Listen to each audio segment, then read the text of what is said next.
It became obvious there were no simple and realistic videos showing how to install Virtual Machine Manager in Linux Mint.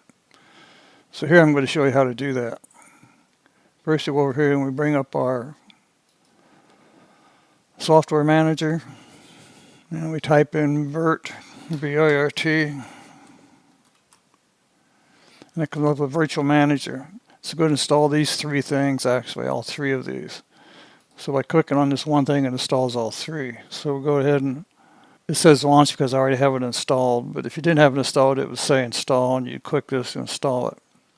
So once it's finished installing, you have to reboot the machine. If you don't reboot the machine, then you're going to have to do some configuration in the terminal. Nobody wants to do that. So you reboot the machine. After you've rebooted the machine, then we'll go ahead and start up the virtual manager.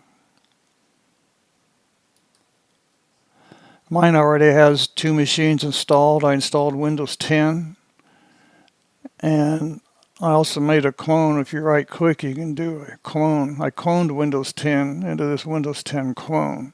So now if this gets damaged, I just copy the clone back and I'm back where I was.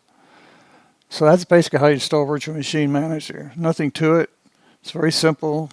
And I'll have another video showing how to use it.